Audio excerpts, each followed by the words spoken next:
नमस्कार, मैं हूं आपके साथ साक्षी सिंह और आप देख रहे हैं जी मीडिया का डिजिटल प्लेटफॉर्म। जब 2047 के विकसित भारत की बात होती है तो चर्चा अक्सर मैन्युफैक्चरिंग, इंफ्रास्ट्रक्चर, टेक्नोलॉजी और डिजिटल इकोनॉमी तक सीमित रहती है।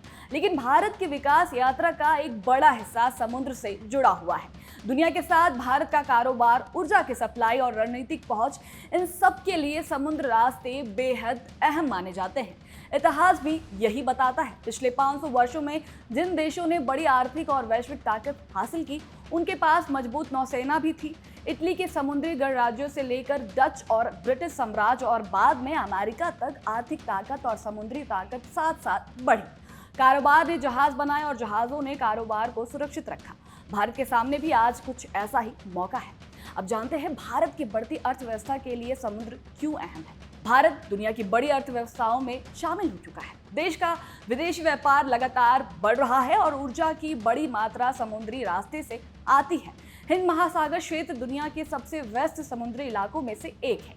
यही वजह है कि भारत के लिए समुद्र सिर्फ सुरक्षा मुद्दा नहीं है, ये व्यापार, ऊर्जा, सप्लाई चेन और आर्थिक विकास से भी सीधे जुड़ा हुआ है।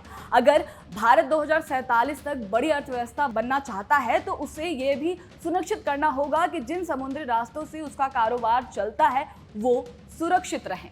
130, 140 से 200 युद्धपोत तक पहुंचने का लक्ष्य भारतीय नौसेना के पास इस समय करीब 130-140 जहाज और पनडुब्बियां हैं। नौसेना की योजना 2035 तक इस संख्या को करीब 175-200 युद्धपोत तक ले जाने की है। ये सामान्य विस्तार नहीं है। अगले करीब एक दशक में बेड़े को काफी बड़ा करना होगा। खास बात तो ये है कि इस विस्तार का बड़ा हिस्सा भारत में ही बनने वाले युद्धपोतों के जरिए किया जा रहा है। यानी नौसेना का विस्तार देश के रक्षा उद्योग और शिप बिल्डिंग सेक्टर को भी गति दे रहा है। अब जानते हैं कि चीन की नेवी से कितना बड़ा अंतर है। इस मामले में चीन भारत से काफी आगे है। चीन के पीपुल लिबरेशन नेवी के पास 300 से ज्यादा प्रमुख सतही युद्धपोत और पनडुब्बियां हैं और वो हिंद महासागर क्षेत्र में भी अपनी मौजूदगी बढ़ा रहा है। और एक अनुमान के मुताबिक चीन अपने एयरक्राफ्ट कैरियर की संख्या 2 अंकों में पहुंचाने के लिए योजना पर तेजी से आगे बढ़ रहा है। हर 40 दिन में एक नया युद्धपोत।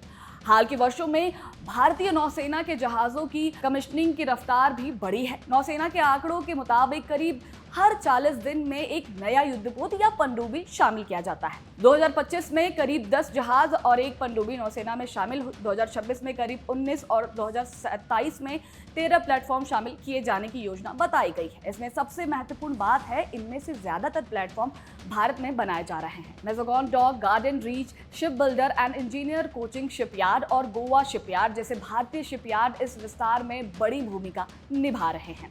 नेवी का पैसा सिर्फ रक्षा पर खर्च नहीं होता।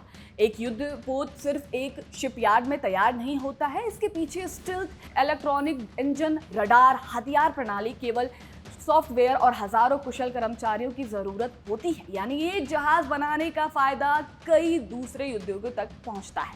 यही वजह है कि नौसेना का विस्तार भारत के लिए रक्षा जरूरत के साथ औद्योगिक नीति भी बना सकता है। देश में युद्धपोत बनाने की क्षमता बढ़ने का फायदा भविष्य में कमर्शियल शिप बिल्डिंग और हैवी इंजीनियरिंग सेक्टर को भी मिल सकता है। 2047 तक भारत को विकसित देश बनाने की चर्चा में फैक्ट्रियां, सेमीकंडक्टर प्लांट, एक्सप्रेसवे और डेटा सेंटर जरूरी है, लेकिन इन सब के साथ समुद्र रक्षा भी उतनी ही ज्यादा जरूरी है। भारत की अर्थव्यवस्था जितनी बड़ी होगी, उसका समुद्री व्यापार भी उतना ही महत्वपूर्ण होगा। अगर भारत के जहाजों की समुद्री रास्तों पर सुरक्षित आवाजाही की गारंटी नहीं होगी तो आर्थिक विकास पर भी इसका सीधा असर पड़ेगा। इसीलिए नौसेना की लंबी अवधि की योजना सिर्फ जहाजों की संख्या बढ़ाने तक सीमित नहीं है। लक्ष्य एक ऐसी समुद्री ताकत को तैयार करना है जो हिंद महासागर में लगातार मौजूद रह सके और जरूरत पड़ने पर तेजी से कार्रवाई भी कर सके। भारत के विकसित होने की कहानी सिर्फ जमीन पर बन रही फैक्ट्रियां और शहरों की कहानी नहीं होगी। इसका एक बड़ा हिस्सा समुद्र में भी लिखा जाएगा। भारत जितना ज्यादा दुनिया से कारोबार करेगा, उतना ही ज्यादा उसे समुद्री रास्तों पर निर्भर रहना होगा। इसीलिए 2047 का सवाल सिर्फ ये नहीं है कि भारत कितने टेक्नोलॉजी डॉलर की अर्थव्यवस्था बनाएगा। सवाल ये है कि उस आर्थिक ताकत को सुरक्षित रखने के लिए भारत के पास कितनी समुद्री ताकत मौजूद होगी।